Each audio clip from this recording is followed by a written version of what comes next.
Amén. Muy bien, hermanos, lo que acabamos de leer aquí, ¿verdad? Es algo que encontramos hoy en la actualidad. Echarán mano de un hombre 7 mujeres en aquel tiempo, diciendo: nosotros comeremos nuestro propio pan y nos vestiremos nuestras propias ropas. Solamente permítenos llevar tu nombre, quita nuestra vergüenza. Encontramos iglesias, hermanos, que solamente pretenden, ¿verdad?, tener el nombre de Jesucristo. Tienen sus doctrinas, tienen sus enseñanzas completamente fuera de lo que la Biblia enseña. Solamente permítenos llevar tu nombre, quita nuestras vergüenzas, y nosotros tendremos nuestras enseñanzas, tendremos nuestras costumbres. Y esto es algo, hermanos, que encontramos en la actualidad. Hay una iglesia que Jesucristo edificó que debe tener una cadena intacta hasta Cristo. Debe haber una continuidad inquebrantable, hermanos, hasta nuestros días, para poder entender, ¿verdad?, cuál es la iglesia que Jesucristo edificó. Es mi propósito, hermanos, que podamos entender y comprender lo que la palabra de Dios nos enseña. Ahora, históricamente encontramos iglesias conocidas. Por ejemplo, la más antigua de todas, la Iglesia Católica Romana, formada por Constantino, una manera apóstata, de una manera gradual, en el año 250 al año 606 después de Cristo. Encontramos la Iglesia Católica griega ortodoxa, separada de la Iglesia Católica Romana, en el año 1050 después de Cristo. Encontramos la Iglesia Luterana por Martín Lutero en el año 1530 después de Cristo. Encontramos la Iglesia Presbiteriana por Juan Calvino en el año 1535 después de Cristo.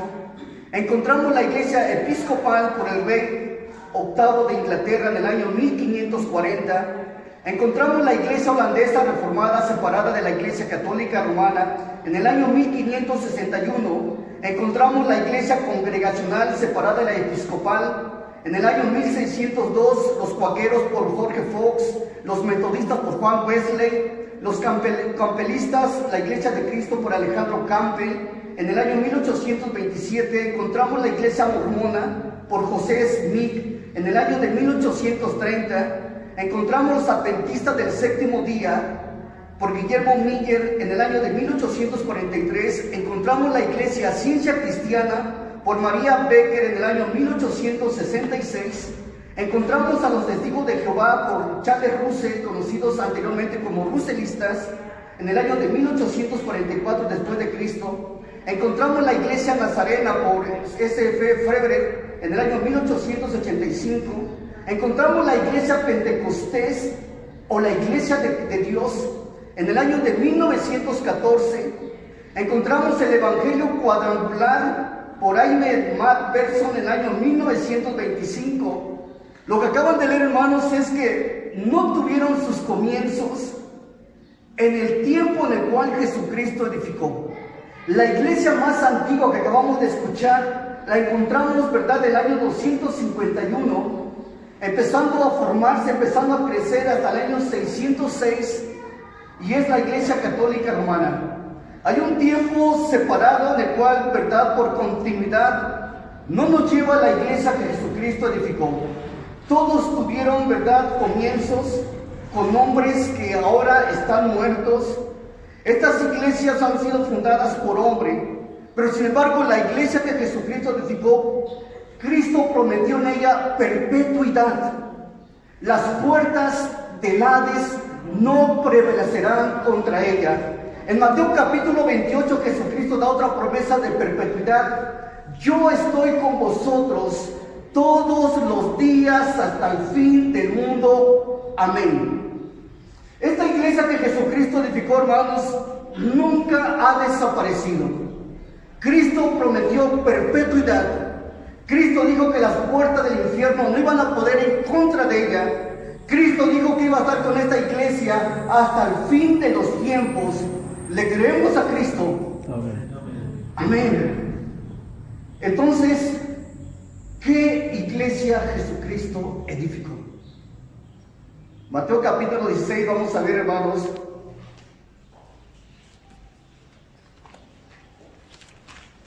Evangelio de Mateo capítulo 16. Evangelio de Mateo capítulo 16. Evangelio de Mateo capítulo 16, versículo 18. Dice la palabra de Dios, si lo tenemos, Mateo 16, 18. Amén. Y yo también te digo que tú eres Pedro, y sobre esta roca edificaré mi iglesia, y las puertas del Hades no prevalecerán contra ella. Aquí nuestro Señor Jesucristo está prometiendo, hermanos, algo muy importante a este cuerpo llamado su iglesia, que las puertas del infierno no iban a poder en contra de esta iglesia. Esta iglesia, hermanos, está hoy en este mundo, porque Cristo lo prometió. Esta iglesia está hoy en este mundo porque dijo nuestro Señor Jesucristo que Él iba a estar con ella hasta el fin de los tiempos. Ahora la pregunta es entonces, ¿cuál es la iglesia que Jesucristo edificó? Porque aquí Jesucristo dice, mi iglesia, de una manera personal. No encontramos en ningún momento mis iglesias, está diciendo mi iglesia de una manera particular. A esta iglesia Dios le prometió que las puertas del infierno no iban a poder en contra de ella. A esta iglesia en Mateo capítulo 28, versículo 19, dice la palabra de nuestro Dios, versículo 19, por tanto, id y hacer discípulos a todas las naciones, bautizándolos en nombre del Padre, del Hijo y del Espíritu Santo, enseñándoles que guarden todas las cosas que he mandado, de que yo estoy con vosotros todos los días hasta el fin del mundo. Amén. Cristo prometió, hermanos, que esta iglesia nunca iba a dejar de existir. Y Cristo viene por esa iglesia, Cristo viene por su iglesia, la iglesia organizada por Cristo en doctrina y práctica. Y a través del Nuevo Testamento encontramos dos cosas importantes de esta iglesia neotestamentaria: historia y doctrina. Es importante que conozcamos, ¿verdad?, acerca de esta iglesia, porque ¿qué es la palabra iglesia? ¿Qué entendemos por el término iglesia? ¿O cómo podemos definir nosotros, hermanos, a esta iglesia neotestamentaria? ¿Qué es una iglesia? Nosotros, ¿qué es una iglesia? ¿Cómo podemos definirla bíblicamente?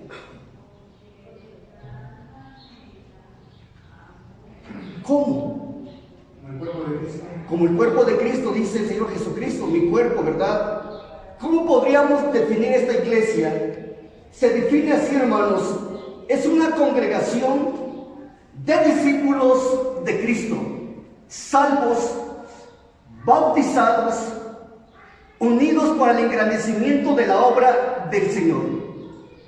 Eso es lo que define a una iglesia nuevo testamentaria: una congregación de discípulos de Cristo, salvos, bautizados y unidos para el engrandecimiento de la obra de nuestro Dios. O una congregación de discípulos de Cristo, salvos y unidos en las creencias de sus enseñanzas y comprometidos a lo que Él ha demandado. Esto lo podemos definir así bíblicamente, y eso es lo que vamos a ver, ¿verdad? A los discípulos en el cual el Señor llamó, eran discípulos salvos, bautizados, estuvieron con Jesucristo 3 años y medio que duró su ministerio, con el propósito de predicar, de enseñar, salir y engrandecer la obra de nuestro Dios. Muy bien, teniendo esto en cuenta, hermanos, ¿cuándo inició esta iglesia? ¿Cuándo inició? ¿Cuándo Jesucristo dio inicio a su iglesia? ¿Qué es lo que sabemos de esto? ¿Alguien sabe?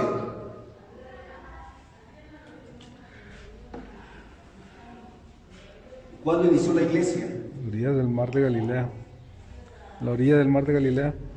En la orilla del mar de Galilea, ¿sí?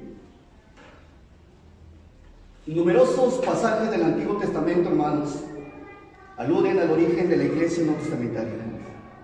Distintos profetas del Antiguo Testamento profetizaron acerca de la preparación y levantamiento y establecimiento de esta iglesia no testamentaria. Se declara a un precursor que había sido enviado para preparar el camino del Señor. Isaías 40. Isaías capítulo 40. Isaías capítulo 40.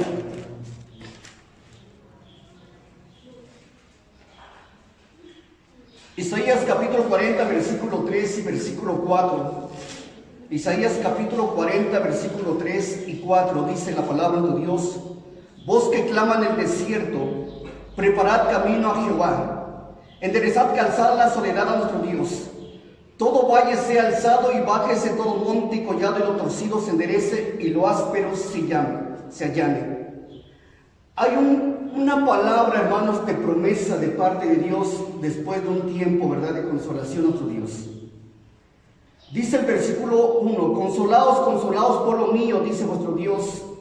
Hablad al corazón de Jerusalén, decid a voces que su tiempo es cumplido, que su pecado es perdonado, que doble ha recibido de la mano de Jehová por todos sus pecados.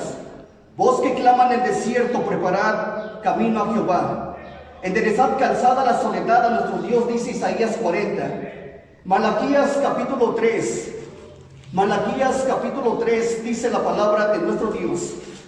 Malaquías capítulo 3 dice la palabra de Dios, versículo 1: He aquí yo envío mi mensajero, el cual preparará el camino delante de mí. Vendrá súbitamente a su templo el Señor a quien vosotros buscáis, y el ángel del pacto a quien decíais vosotros: He aquí viene, ha dicho Jehová de los ejércitos. He aquí yo envío, dice la palabra de Dios, mi mensajero, el cual preparará camino delante de mí. Versículo 4. Capítulo 4, hermanos, versículo 5 dice: He aquí yo os envío al profeta Elías antes que venga el día de Jehová grande y terrible. Tenemos promesas, hermanos, y tenemos palabras proféticas que los profetas hablaron con relación a la preparación, el levantamiento y el establecimiento de esta iglesia nuevo testamentaria. Ahora viene la pregunta entonces: ¿quién era la voz que clamaba en el desierto conforme a Isaías capítulo 4? Marcos capítulo 1. Marcos capítulo 1. Marcos capítulo 1, versículo 3 y 4.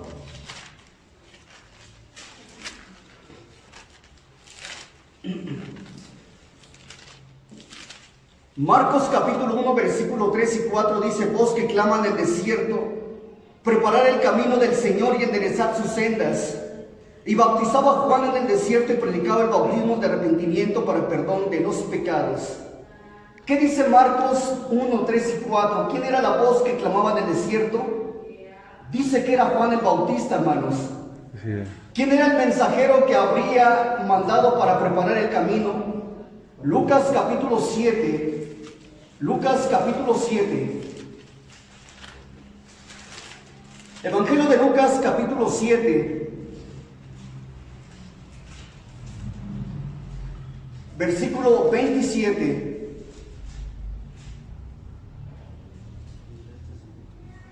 Dice la palabra de Dios: ese es de quien está escrito: He aquí envío mi mensajero delante de tu faz, el cual preparará tu camino delante de ti.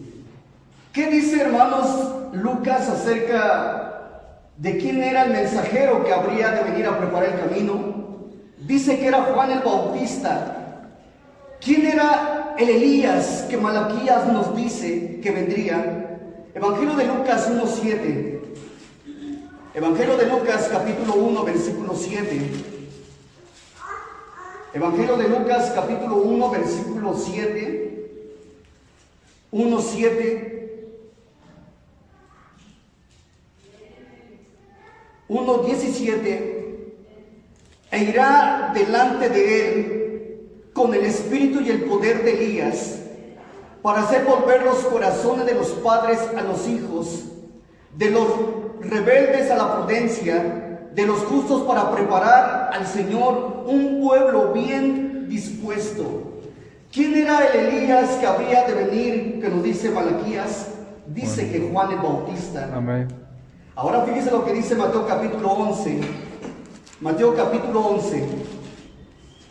Mateo capítulo 11, versículo 13 y versículo 14. Porque todos los profetas y la ley profetizaron hasta Juan. Y si queréis recibirlo, Él es aquel Elías que habría de venir.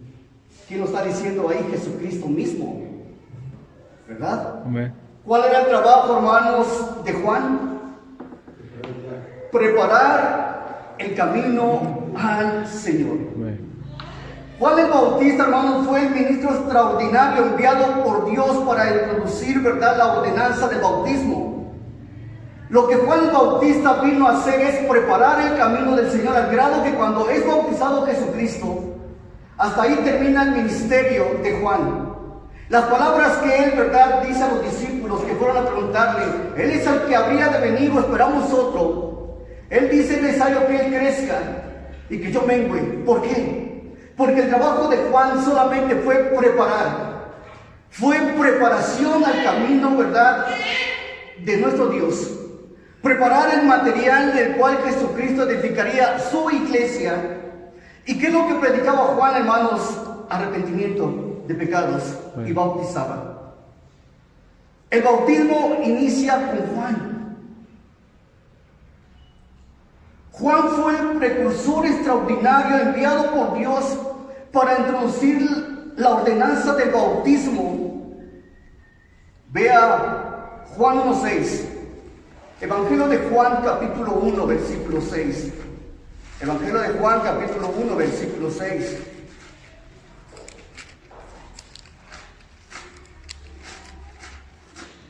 Evangelio de Juan capítulo 1 versículo 6. Si lo tenemos, hermanos. Amén. Ponga bien atención. Dice la palabra de Dios: hubo un hombre enviado de Dios, el cual se llamaba Juan. Amén. Dice la palabra de Dios, hermanos, que Dios envió a Juan. Fue apartado desde el vientre de su madre, ¿verdad? Tenía un propósito, preparación. Y a este hombre Dios lo envía a bautizar. Hubo un hombre enviado de Dios, el cual se llamaba Juan. Versículo 19. Este es el testimonio de Juan cuando los judíos enviaron de Jerusalén los sacerdotes y levitas para que le preguntasen: ¿tú quién eres? Confesó y no negó, sino confesó: yo no soy el Cristo. Y le preguntaron: ¿qué pues eres tú, Elías? Dijo: no soy. ¿Eres tú el profeta? Respondió: no. Le dijeron: pues, ¿quién eres para que demos respuesta a los que nos enviaron? ¿Qué dices de ti mismo? Y dijo: yo soy la voz de uno que clama en el desierto: enderezad el camino, como dijo el profeta Isaías.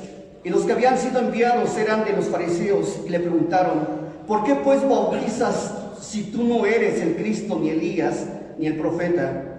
Y Juan respondiendo diciendo: yo bautizo con agua, mas en medio de vosotros está uno quien vosotros no conocéis. Es el que viene después de mí, el que es antes de mí, el cual yo no soy digno de desatar correa su calzado. Estas cosas sucedieron en Betabara, al otro lado del Jordán, donde Juan estaba bautizando. Ahora fíjese bien lo que dice el versículo 29. Al siguiente día vio Juan a Jesús que venía a él, le dijo: he aquí el Cordero de Dios que quita el pecado del mundo. Este es aquel de quien yo dije: después de mí viene un varón, el cual es antes de mí, porque era primero que yo. Yo no le conocía, mas para que fuese manifestado Israel, por esto vine yo bautizando con agua. También dio Juan testimonio diciendo: vi el Espíritu que descendía del cielo con paloma y permaneció sobre él. Ponga atención, versículo 33. Yo no le conocía, pero el que me envió a bautizar con agua, aquel me dijo: ¿quién envió a Juan a bautizar con agua? ¿Quién? ¿Quién, hermanos?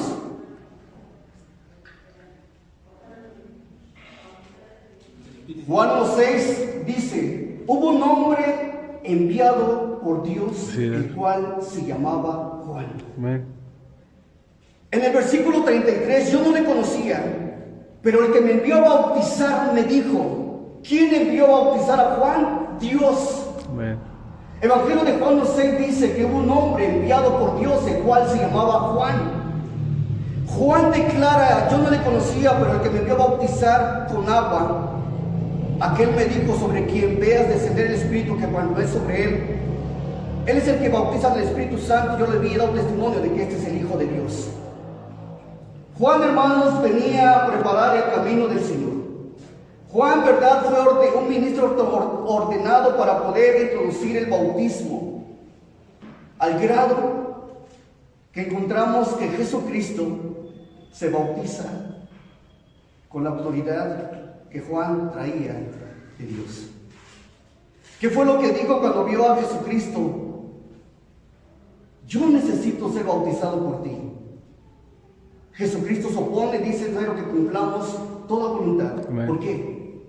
Porque Juan, hermanos, tenía la autoridad de Dios. Jesucristo se somete a esa autoridad dada de Dios por Juan, al grado que Jesucristo, hermanos, se bautiza con la autoridad que Juan tenía de parte de Dios.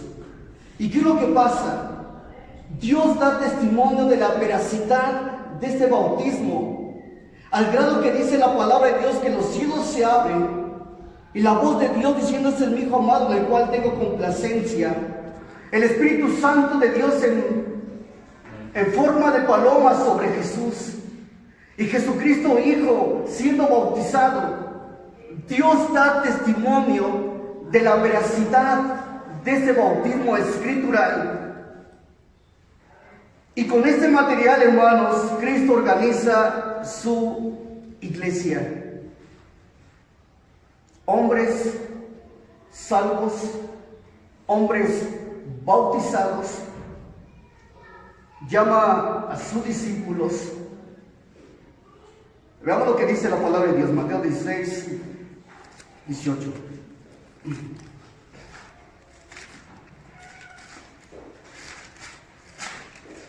Mateo capítulo 16, le acabamos de leer, versículo 18. Mateo 16, 18: y también te digo que tú eres Pedro, y sobre esta roca edificaré mi iglesia, y las puertas del Hades no prevalecerán contra ella. Marcos capítulo 3, Marcos capítulo 3, Marcos capítulo 3, versículo 13 y versículo 14. Después subió al monte y llamó así a los que él quiso, y vinieron a él, y estableció a 12 para que estuviesen con él y para enviarlos a predicar. Evangelio de Lucas capítulo 6, Evangelio de Lucas capítulo 6, versículo 12. En aquellos días fue al monte a orar, y pasó la noche orando a Dios, y cuando era de día llamó a sus discípulos y escogió a 12 de ellos, a los cuales también llamó apóstoles: a Simón, a quien también llamó Pedro, a Andrés su hermano, Jacobo, Juan, Felipe, Bartolomé, Mateo, Tomás, Jacobo hijo de Alfeo, Simón llamado el Celote, Judas hermano de Jacobo, y Judas Iscariote, a quien llegó a ser traidor. Con este material, hermanos, en el cual se estaba preparando, Cristo organiza su iglesia. La primera iglesia neotestamentaria que Jesucristo edificó estaba edificada sobre apóstoles, al grado que encontramos en 1 Corintios que Pablo, hermanos, declara esto. 1 Corintios 12, 28. 1 Corintios capítulo 12, versículo 28. 1 Corintios capítulo 12, versículo 28. ¿Sí lo tenemos? Amén. Y aún nos puso Dios en la iglesia, primeramente, apóstoles. Primeramente, apóstoles. La iglesia de Jesucristo edificó, hermanos, dentro de su ministerio, fue a través de los hombres que llamó como discípulos, que también llamó apóstoles. La primera iglesia neotestamentaria, Jesucristo la edifica en su ministerio terrenal, con 12 hombres en el cual estaban con él, los cuales predicaban, los envió a predicar. Ahora, es importante que entendamos, hermanos, que durante el ministerio de Cristo, ¿verdad?, es formada la iglesia con 12 hombres que llama apóstoles, al grado que el apóstol Pablo declara y afirma: y unos puso Dios en la iglesia, primeramente apóstoles. Esa es la iglesia nuevo testamentaria, preparada del ministerio terrenal de Jesucristo, con el material de Juan el Bautista, Ahora es importante, hermanos, que a partir de ese momento Jesucristo le da la autoridad a la iglesia para administrar. Fíjese bien lo que dice el Evangelio de Juan, capítulo 3. Evangelio de Juan, capítulo 3. Evangelio de Juan, capítulo 3.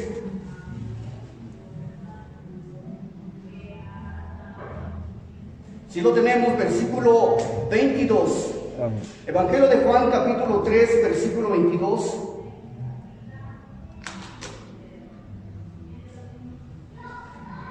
Dice la palabra de nuestro Dios: después de esto vino Jesús con sus discípulos a la tierra de Judea y estuvo allí con ellos. ¿Y qué dice? Y bautizaba. Juan bautizaba también en Enón, junto a Salim, porque había allí muchas aguas y venían y eran bautizados. Ahora fíjese bien y ponga atención a lo que dice el versículo 24, porque Juan había sido aún encarcelado. Ahora el versículo capítulo 4, cuando pues el Señor entendió que los fariseos habían oído decir: Jesús hace y bautiza más discípulos que Juan, aunque Jesús no bautizaba, sino sus discípulos. Jesucristo, hermano, le delega la autoridad a la iglesia para bautizar. La autoridad nuevo testamentaria reside en la iglesia. Jesucristo no bautizaba, sino sus discípulos, su iglesia. Esta autoridad, hermanos, Jesucristo, ¿verdad?, se la da a la iglesia. La encontramos ahí en Mateo 28, donde dice que mandó que se reunieran los 11 y le dijo: toda potestad me es dada del cielo y en la tierra. Por tanto, vayan, hagan discípulos a todas las naciones, bautícenlos en el nombre del Padre, del Hijo, del Espíritu Santo, enséñenles que guarden todas las cosas que yo os he mandado. Yo estoy con vosotros todos los días hasta el fin del mundo. Y amén. Amén.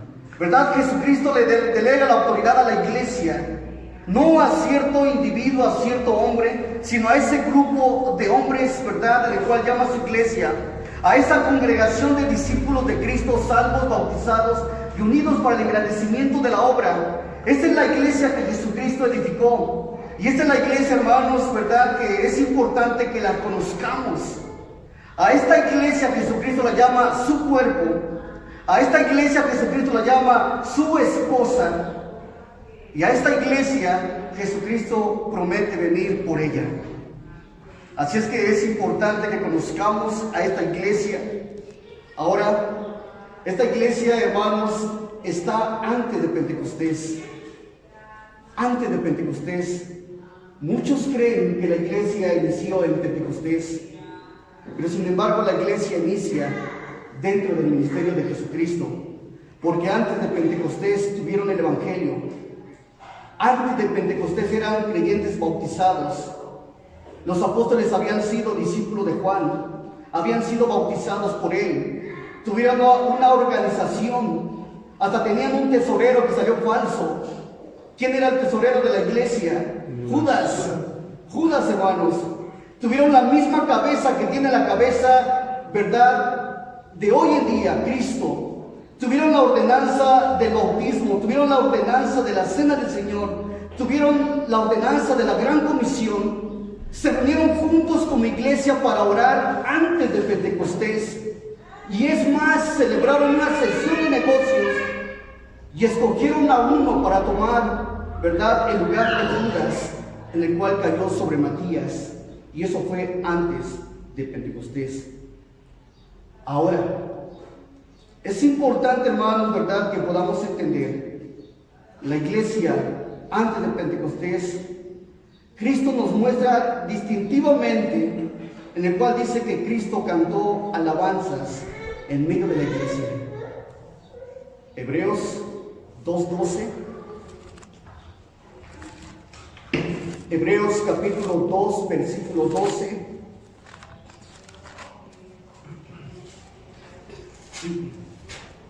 Hebreos capítulo 2, versículo 12.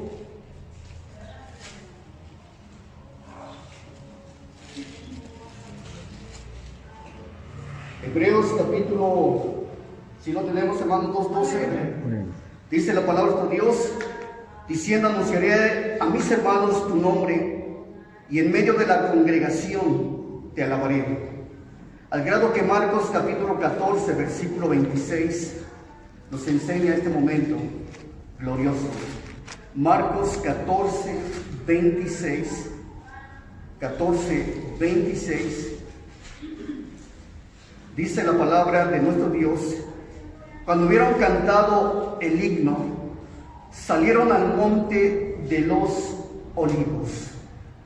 Esta iglesia, hermanos, estuvo en el ministerio de nuestro Señor Jesucristo. Amén. Esta iglesia, hermanos, Jesucristo le daba una orden de disciplina. Si tu hermano pecara contra ti, ve y habla con tu hermano. Y si no te oyere, toma 2 o 3 testigos, para que en boca de 2 o 3 testigos conste toda palabra. Y si no te oyere, expon a la iglesia. Y si no oyere a la iglesia, entonces tenlo por gentil y publicano. Y eso fue en el ministerio de nuestro Señor Jesucristo. Esta es la iglesia que Jesucristo edificó, hermanos. Es importante que conozcamos esta iglesia. Y es importante que podamos nosotros ver qué iglesia Jesucristo edificó. ¿Cuáles son las cualidades? Hay un linaje inquebrantable hasta Cristo, una cadena inquebrantable. Hay una historia, hermanos, ¿verdad?, que el mismo mundo ha escrito. Y hay una historia eclesiástica a través de la iglesia, desde Cristo hasta nuestros días. Inquebrantable. Hace tiempo atrás yo tuve la oportunidad de conocer un libro que se llamaba El rastro de la sangre. Este libro, hermanos, es una historia del sufrimiento de la iglesia, al grado que esta iglesia caminó hasta el año 150. El primer quebrantamiento que la iglesia tuvo fue a través de la herejía del bautismo, la regeneración bautismal. Empezaron a decir, bueno, la Biblia habla mucho del bautismo, y lo empezaron a cambiar como un método de salvación.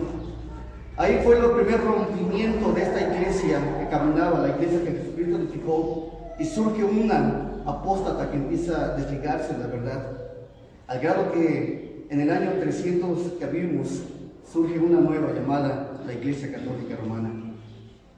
Es importante que conozcamos esto, hermanos. Hay por lo menos dentro de nuestros estudios, por lo menos, hermanos, 4 estudios importantes de que esta iglesia que Jesucristo edificó. La iglesia que Jesucristo edificó. ¿Qué clase de iglesia Jesucristo edificó? El cuerpo de Cristo, la esposa del Cordero. Es importante que la entendamos. Ahora, hay algo muy importante que la Biblia enseña acerca de las ordenanzas, acerca de la doctrina. Tenemos que observarla conforme Jesucristo nos dejó. ¿Sabían, hermanos, que el bautismo por lo menos debe tener 4 puntos importantes doctrinales para que sea un bautismo escritural? La Biblia nos enseña de estos 4 puntos importantes que el candidato al bautismo debe conocer y debe saber para bautizarse. De lo contrario, sería un bautismo extraño. La Biblia nos habla de un solo bautismo. Efesios capítulo 4, versículo 5-6. Una fe, un Señor, Bautismo. un bautismo. Este bautismo tiene 4 puntos importantes para que sea un bautismo escritural. Y eso es parte de los estudios, hermanos. Conocer lo que Jesucristo nos dejó para enseñar. Conocer esta iglesia no testamentaria. El primero es el candidato al bautismo conforme a la Biblia. Candidato idóneo. Una persona salva. El propósito correcto, no para salvación. Es un mandamiento y una ordenanza de nuestro Señor Jesucristo. El método correcto, por inmersión, y la autoridad correcta. Yo como persona, verdad, que ya estoy ordenada al ministerio, yo no tengo la autoridad para bautizar, a menos que la iglesia me lo delegue. Amén. A menos. Yo no puedo decir, bueno, ya tengo 20 años al pastorado, y hermanos, voy a bautizarle, hermano. No, hermanos, como líderes no tenemos la autoridad. La autoridad la tiene la iglesia. Y estos 4 puntos importantes son importantes, hermanos, conocerlos y aplicarlos. para que sea un bautismo escritural, y la Biblia lo va definiendo punto por punto en el bautismo que conocemos, por inmersión. Y es importante que conozcamos, hermanos. Por eso es importante escuela dominical, porque es muy diferente a la predicación. ¿O no? Muy diferente. Yo la predicación puedo tomar un punto y lo puedo espiritualizar. Pero puedo cometer el error de salirme del texto, de su contexto, y forzar un pasaje a aplicar algo que yo quiero dar a conocer. Pero en doctrina no. En doctrina no se puede, porque se convierte en herejía. En herejía. Por eso es importante la escuela dominical, para conocer enseñanzas que la Biblia nos enseña, hermanos. Es mi anhelo, hermanos, y mi deseo, ¿verdad?, que podamos ser esa iglesia, que podamos hacer la obra de Dios, porque Cristo vino por una iglesia, ¿verdad? Una iglesia, vino por su iglesia, la iglesia que él edificó, la iglesia que prometió perpetuidad, la iglesia que dijo que el infierno no iba a poder contra ella, la iglesia que dijo que él estaría todos los días a fin del mundo. Esta iglesia está hoy en este mundo. ¿Por qué nosotros como bautistas creemos, hermanos, que Jesucristo es una iglesia con sus cualidades? Juan el Bautista no era su apellido, era el apodo que le pusieron por el bautismo, ¿no? Fue el hombre, el ministro extraordinario para introducir el bautismo, lo conocían por Juan el Bautista. Muy bien, él preparó un material. Bautista. Jesucristo era bautista, bautizaba. La Biblia fue escrita por el pueblo bautista.